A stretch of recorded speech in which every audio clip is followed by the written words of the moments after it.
Hi friends, ಇವತ್ತು ನಾನು ರುಚಿಯಾಗಿರುವಂಥ ಆರೋಗ್ಯಕ್ಕೆ ತುಂಬ ಬೆನಿಫಿಟ್ ಇರುವಂತಹ ಈ ಕಡಲೆಕಾಳು ಬಟಾಣಿ ಕಾಳು ಸಾಂಬಾರು ಮಾಡ್ತಿದ್ದೀನಿ. ಅದರಲ್ಲೂ ಕಡಲೆಕಾಳು ಮತ್ತು ಬಟಾಣಿ ಕಾಳನ್ನ ಮೊಳಕೆ ಕಟ್ಟಿರೋದನ್ನ ತೊಗೊಂಡಿದ್ದೀನಿ. ಇದನ್ನು ಚೆನ್ನಾಗಿ ವಾಶ್ ಮಾಡಿ ಇಟ್ಕೊಂಡಿದ್ದೀನಿ.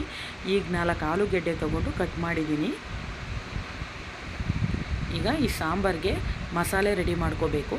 ಅದಕ್ಕೆ ನಾನು ಜಾರ್ ತೊಗೊಂಡು ಒಂದು ಸ್ವಲ್ಪ ತೆಂಗಿನಕಾಯಿ, ಒಣಮೆಣ್ಸಿನ್ಕಾಯಿ ಒಂದು 4 ಹಾಕಿದ್ದೀನಿ. ನಿಮಗೆ ಖಾರಕ್ಕೆ ತಕ್ಕಷ್ಟು ನೀವು ಹಾಕೋಬೋದು. ಶುಂಠಿ, ಬೆಳ್ಳುಳ್ಳಿ, ಟೊಮೊಟೊ, ಒಂದು 3 ಟೊಮೊಟೊ ತೊಗೊಂಡಿದ್ದೀನಿ, 1-2 ಈರುಳ್ಳಿ,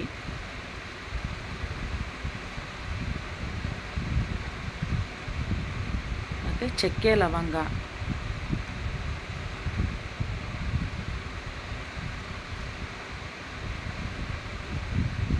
ಒಂದು ಸ್ಪೂನ್ ಧನಿಯಾ ಪೌಡರ್ನ ಹಾಕ್ಕೊತಾ ಇದ್ದೀನಿ.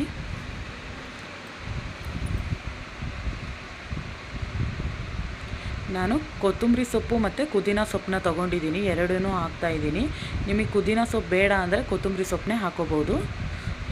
ಇವಾಗ ಚೆನ್ನಾಗಿ ಮಿಕ್ಸಿ ಮಾಡ್ಕೋಬೇಕು ನುಣ್ಣಗೆ. ನೋಡಿ, ನಾನು ಮಿಕ್ಸಿ ಮಾಡ್ಕೊಂಡಿದ್ದೀನಿ. ಈಗ ಕುಕ್ಕರ್ ಇಟ್ಟು ಅದಕ್ಕೆ ಸ್ವಲ್ಪ ಎಣ್ಣೆ ಹಾಕಬೇಕು. ಯಾವುದೇ ಕಾಳು ಸಾರಾದರೂ ಸರಿಯೇ, ಕುಕ್ಕರಲ್ಲಿ ಮಾಡೋದ್ರಿಂದ ಟೈಮ್ ಸೇವ್ ಆಗುತ್ತೆ. ಹಾಗಾಗಿ ಕುಕ್ಕರಲ್ಲೇ ಮಾಡೋದು ತುಂಬ ಬೆಟರ್ ಅಂತಲೇ ಹೇಳ್ಬೋದು. ಈಗ ಕರಿಬೇವು ಹಾಕ್ತಾಯಿದ್ದೀನಿ.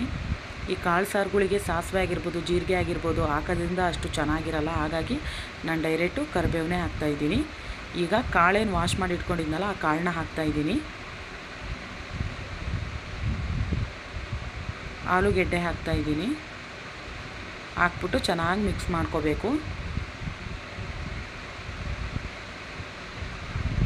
ಆರೋಗ್ಯಕರವಾಗಿರುವಂತಹ ಒಂದು ಕಾಳು ಸಾಂಬಾರು ತಿನ್ನೋದ್ರಿಂದ ನಮಗೂ ಬೆನಿಫಿಟ್ ಹೆಚ್ಚಾಗೇ ಇರುತ್ತೆ, ಪೌಷ್ಟಿಕಾಂಶನೂ ಸಿಗುತ್ತೆ. ಹಾಗಾಗಿ ಅವಾಗವಾಗ ಈ ಥರ ಕಾಳು ಸಾರು ಮಾಡೋದ್ರಿಂದ ಆರೋಗ್ಯಕ್ಕೆ ತುಂಬ ಒಳ್ಳೆಯದು ಫ್ರೆಂಡ್ಸ್. ನೀವು ಒಂದು ಸಲ ಟ್ರೈ ಮಾಡಿ.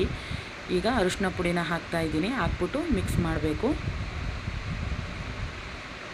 ಮಿಕ್ಸ್ ಮಾಡಾದಮೇಲೆ ನಾನು ಸಾಂಬಾರು ಪೌಡ್ರನ್ನ ಹಾಕ್ತಾಯಿದ್ದೀನಿ. ಹಾಕಿ ಅದನ್ನು ಕೂಡ ಮಿಕ್ಸ್ ಮಾಡಬೇಕು.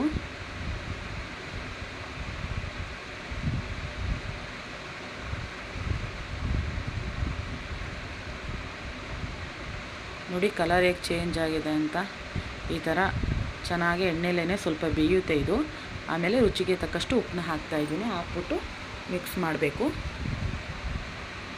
ಈಗ ಏನು ಮಿಕ್ಸಿ ಮಾಡಿ ಇಟ್ಕೊಂಡಿದ್ವಲ್ಲ ನಾವು ಮಸಾಲೆನ, ಅದನ್ನು ಹಾಕ್ತಾಯಿದ್ದೀನಿ.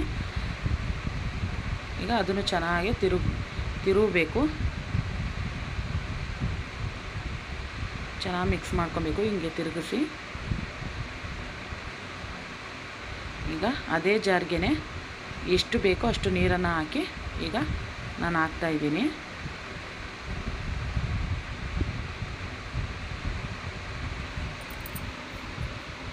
ಈಗ ತೆಳುವಾಗಿ ಬೇಕು ಅಂದರೆ ಒಂದು ಸ್ವಲ್ಪ ನೀರನ್ನು ಹೆಚ್ಚಾಗಿ ಹಾಕ್ಕೊಳ್ಳಿ. ಇಲ್ಲ ಗಟ್ಟಿಯಾಗಿ ಬೇಕು, ಈ ಚಪಾತಿಗಾಗಿರ್ಬೋದು, ಪಲ್ಯಕ್ಕಾಗಿರ್ಬೋದು, ಈ ಪಲ್ಯದ ರೂಪದಲ್ಲಿ ತಿನ್ನೋದಾದರೆ ಚಪಾತಿಗೆ, ದೋಸೆಗೆ ಒಂದು ಸ್ವಲ್ಪ ಗಟ್ಟಿಗೆ ಮಾಡ್ಕೊಳ್ಳಿ. ಇಲ್ಲ ಮುದ್ದೆ ಅನ್ನಕ್ಕಾದರೆ ಸ್ವಲ್ಪ ನೀರು ಥರ ಮಾಡಿಕೊಂಡ್ರೆ ಚೆನ್ನಾಗಿರುತ್ತೆ.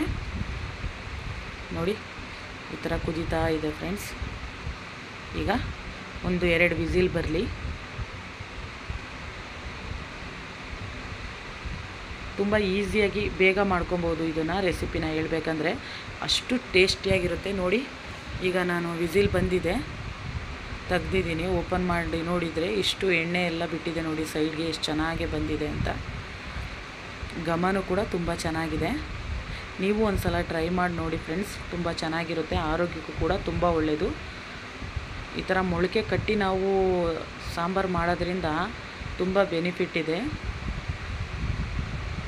ನೋಡಿ ಸಾಂಬಾರು ಹೇಗಾಗಿದೆ ಅಂತ. ನೀವು ಒಂದು ಸಲ ಟ್ರೈ ಮಾಡಿ ನೋಡಿ ಫ್ರೆಂಡ್ಸ್. ನಿಮಗೆ ಈ ವಿಡಿಯೋ ಇಷ್ಟ ಆದರೆ ಒಂದು ಲೈಕ್ ಕೊಡಿ. ಹಾಗೆ ನನ್ನ ಚಾನಲ್ನ ಸಬ್ಸ್ಕ್ರೈಬ್ ಮಾಡ್ಕೊಳ್ಳಿ. ಹಾಗೆ ಸಪೋರ್ಟ್ ಮಾಡಿ ಫ್ರೆಂಡ್ಸ್. Thank you.